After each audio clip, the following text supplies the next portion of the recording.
Estimados compañeros, qué gusto saludarles. Mi nombre es Walter Kijivich. En esta ocasión vamos a estar trabajando un sistema de fuerzas en equilibrio correspondiente a la sesión número 6.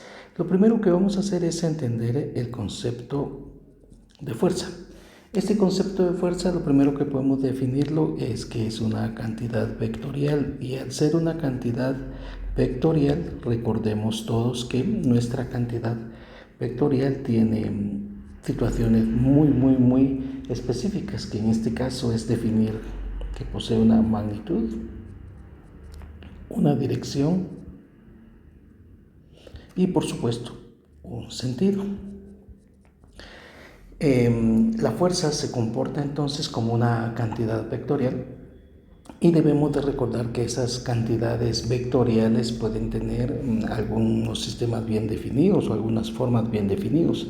Por ejemplo, tenemos un sistema netamente colineal. Eso significa que respecto a una recta, a una línea recta, nosotros podemos tener varias fuerzas, y estas fuerzas como tales pues simplemente están en esta misma dirección, aunque puede ser con un sentido distinto, como en este caso. Pero al tener cada una de ellas, estaríamos trabajando una representación denominada colineal. Pero también podemos tener un sistema de fuerzas que le llamamos concurrentes. Cuando le llamamos concurrentes es que vamos a tener un punto, y a partir de este sistema aquí van a pasar todas las fuerzas directamente sobre este punto, y ahí tendríamos una representación al cual denominamos concurrente. También podemos establecer que tenemos fuerzas en este sistema que podrían estar acá justamente provocando un sistema paralelo. Ahí tendríamos un sistema denominado fuerzas paralelas. Y por último tenemos algo que realmente nos interesa, que es un sistema de fuerzas coplanar. Cuando hablamos de coplanar, debemos de entender que tenemos un plano, justamente como nuestra pantalla. Y acá en el plano podemos hacer una representación que nosotros vamos a denominar de esta forma, de un sistema de fuerzas. Por ejemplo, en este caso, pues me voy a dar cuenta que tengo una cuerda en este sentido, disculpen acá, y vamos a tener una cuerda también acá, y justamente esto va a estar deteniendo pues un rótulo, que justamente es lo que ustedes ven aquí. Al tener eso, tenemos pues ni más ni menos que un sistema de fuerzas que le llamamos coplanar, porque todo está sobre un plano. ¿A qué me refiero con un plano? A un sistema bidimensional, así como lo puede ver allí. Esta sería la representación. Y finalmente, en esta parte de conceptos podemos definir que una fuerza la podemos trabajar como un sistema o una representación vectorial, es decir, este va a ser el término X y este va a ser el término Y esta sería una representación vectorial de la fuerza. Por ejemplo, decimos fuerza es igual a 5 en X, que serían, por ejemplo, 5 libras, y en el otro serían 3 libras, por ejemplo, y esa sería nuestra fuerza. También debemos de comprender de que esta fuerza tiene otra representación, que es una fuerza resultante, cual ya vimos en el concepto de vectores. Entonces tenemos que nuestra fuerza resultante es pues ni más ni menos que 5 cuadrado más 3 cuadrado. Nos quedaría acá nuestro radical, que sería de 25 más 9 en radical, y esto equivale a raíz de 34. Entonces, este dato que nosotros estamos evidenciando es la fuerza resultante. Comúnmente en los ejercicios de física nos van a decir de que tenemos una fuerza resultante de 50 libras. Entonces debemos de entender que justamente esto es lo que está ocurriendo dentro de este sistema. Tenemos un sistema, una representación que le llamamos pues justamente una representación resultante de la fuerza, y este sería la resultante denominada vectorial. Para ir terminando esta primera parte, ahora vamos a definir un concepto que nos va a permitir ya controlar un poquito más, y le denominamos condiciones de equilibrio. Cuando hablamos de condiciones de equilibrio, es una situación muy sencilla, debido a que vamos a trabajar en un plano, vamos a trabajar un sistema coplanar de fuerzas, y vamos a tener en escena, en ese marco, una sumatoria de fuerzas en X, pero esta tiene la característica que equivale a cero, una sumatoria de fuerzas en Y que también tiene una característica de poderse igualar a cero. Y aquí debemos de entender dos situaciones muy específicas, mis estimados compañeros. En este caso, que estas situaciones que les estoy marcando, que sería la sumatoria de fuerzas en X igualado a 0 y la sumatoria de fuerzas en Y igualado a 0, esto se puede dar desde dos situaciones muy específicas. Podemos trabajar en algo que se llama un sistema estático. Eso significa que todo el sistema está en un absoluto reposo, no hay absolutamente ningún movimiento ajeno, no hay absolutamente alguna situación específica que nos pueda condicionar el ejercicio. Entonces tenemos un sistema que está totalmente en reposo y tenemos un sistema que también nos provoca un sistema en equilibrio y le vamos a denominar un sistema, pero le vamos a llamar dinámico. Pero este dinámico tiene cierta característica. En este caso vamos a definir el sistema dinámico cuando la velocidad se produzca de un objeto, pero ésta se catalogue constante. Entonces aquí debemos de tener claro que la velocidad es constante y eso nos va a provocar una sumatoria tanto en X como en Y de 0. Y cuando tenemos un sistema completamente estático, bueno, con ello podemos trabajar. Pero ¿cómo se producen las condiciones de equilibrio? Pues déjeme contarle que ahora en escena aparecen algo que nosotros vamos a denominar las leyes de Newton. De hecho son tres leyes, pero vamos a estar evidenciando específicamente la tercera ley de Newton. La primera ley de Newton me dice que todo objeto que está en movimiento tiende a seguir en movimiento, o si un objeto está en reposo, también tiende a seguir en reposo. La segunda ley de Newton me dice que todo un sistema de fuerzas se iguala a las variables masa por aceleración. Y luego viene la tercera ley de Newton, que me dice que tenemos un sistema de acciones y de reacciones. Es decir, esta sería nuestra tercera ley de Newton. A toda acción existe una reacción. Perfecto.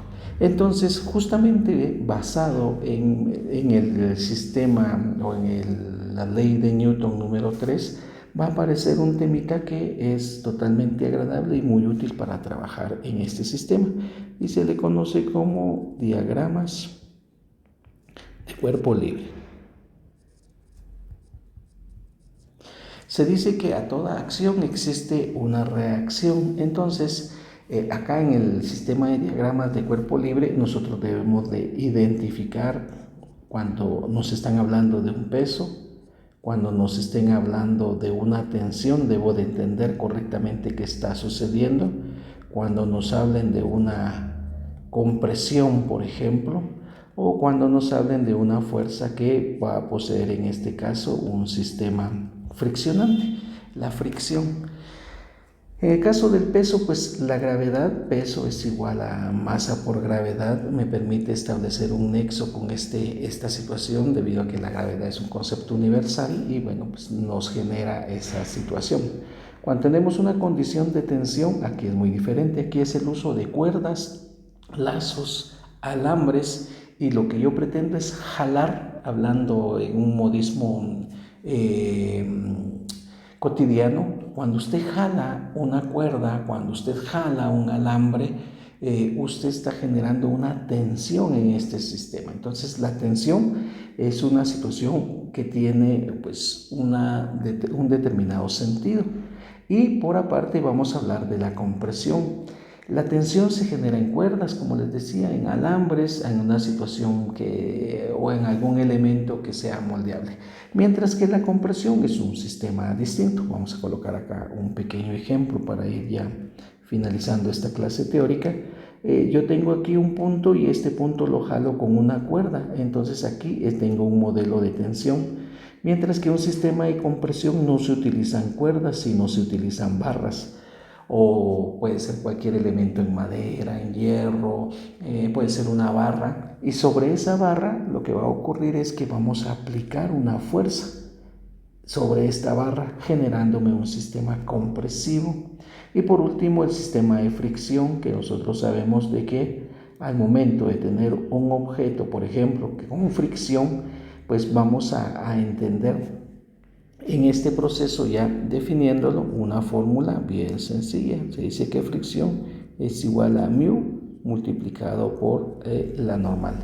En este caso, pues se define que yo voy a tener una superficie sobre la cual voy a tener una masa. Esta masa siempre va a tener algo que se llama un vector normal, que es un vector que parte a 90 grados con respecto a la superficie en donde se está, por decirlo así, corriendo o sobre el cual se tiene el movimiento de este sistema. Entonces a esto le vamos a llamar normal, y que acá vamos a entender que tenemos un proceso friccionante, de hecho es una pérdida de energía, y aquí tenemos un mu que nosotros le vamos a llamar un coeficiente de fricción.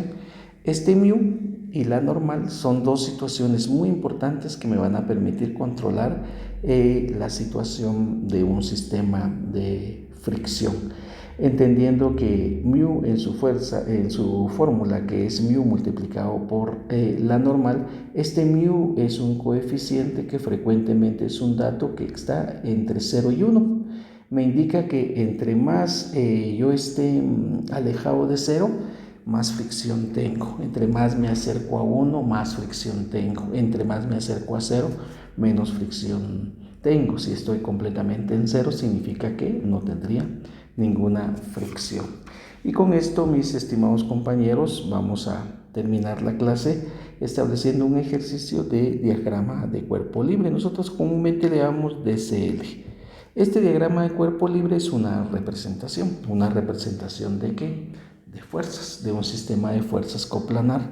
Por ejemplo, nosotros cuántas veces hemos visto en algunos lugares que hay una barra o hay un pedazo, una pared que viene y está sujetando, por decirle de esta manera, a un sistema, puede ser a un letrero o algo, a través de un sistema de fuerzas. Entonces aquí ocurre algo sensacional, que aquí nosotros podemos establecer que es un modelo real, y convertirlo en un modelo matemático.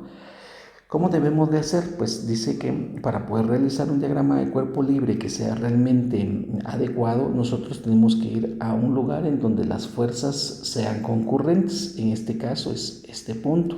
Si usted se da cuenta, aquí fácilmente yo puedo jalar la cuerda, por decirlo de esta manera. Esta segunda cuerda la puedo jalar también hacia acá. ¿Y qué voy a jalar? Voy a jalar este elemento que está representando, pues ni más ni menos que el peso de lo que está sosteniendo esto. Y aquí puedo establecer que hay una tensión, al cual podemos llamar 1, o tensión 2 si usted quiere. Podemos trabajarlo también de una forma al revés. Realmente no nos importa, tensión 1 y tensión 2, porque al final de cuentas el resultado que voy a obtener matemáticamente es el mismo. Entonces esto lo trasladamos justamente a esta condición, que es un diagrama de cuerpo libre, que es un plano cartesiano, en el cual pues me doy cuenta de que tengo, por decirlo de esta manera, un vectorcito. Vamos a cambiar de color. Tenemos un vectorcito que tiene esta dirección, tenemos un segundo vector que está hacia acá, y tenemos este vector que está hacia acá, y a eso le llamamos un diagrama de cuerpo libre. Y los diagramas de cuerpo libre son esenciales para plantear las ecuaciones matemáticas que me van a permitir pues resolver cualquier problema de este tipo. Así que sean bienvenidos. A continuación generaremos algunos videos con algunos ejemplos. Muchas gracias.